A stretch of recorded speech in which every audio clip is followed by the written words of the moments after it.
अबको 100 वर्ष पछाडि हामी तिमी सब मरिसके हुन्छ। तिम्रो जग्गामा, तिम्रो घरमा, सब ठाउँमा तिम्रो बाहेक अरू कोही हुन्छ।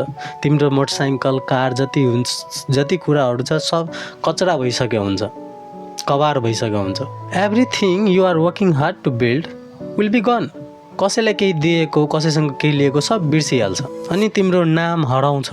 एभ्रिथिङ जस्ट 1-2 जेनेरेसनको, कपाल अफ जेनेरेसन पछि हाम्रो सब अस्तित्व हराउँछ। हामीलाई याद छ एउटा नि, हाम्रो पुर्खाहरूको, हाम्रो बुवा बाजेहरूको केही पुरा नाम याद छ, उसको कहानी थाहा छ? थाहा छैन। 99% जो थटहरू हाम्रो मनमा, सोच विचारहरू आउँछ, जो घबराहट छ, they fill every day our mind with a complete pointless things. जति कुरा छ सब बेकारको कुराले हाम्रो दिमागमा। जब थाहा छ हामीलाई कि 100 सालपछि हाम्रो अस्तित्व केही हुँदैन, 1-2 जेनेरेसन आएपछि हाम्रो न हामीलाई कसैले जान्छ न पहिचान्छ, सो हामीलाई के को टेन्सन लाग्छ, कसले के सोच्छ, के भन्छ, के को। आफ्नो लाइफ जबसम्म तिमी जब तक जान्छ तबसम्म जान्छ। यु गन खलास। Just think for a moment every day.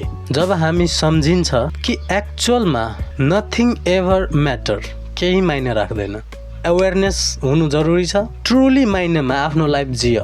तिमी छ त यो पुरा संसार छ। So keep smiling, be happy, work hard, make your family, everything you have to. Yes, we have a responsibility to take care of this family, everything. So now realize things, aware हो, जागरुक हो। हामीले के गर्न आएको हो, केही न केही गरेर आफ्नो उत्तरदायित्व छ। जबसम्म आफ्नो जिम्मेदारी छ त्यति आफ्नो निभाएर जाने, बस।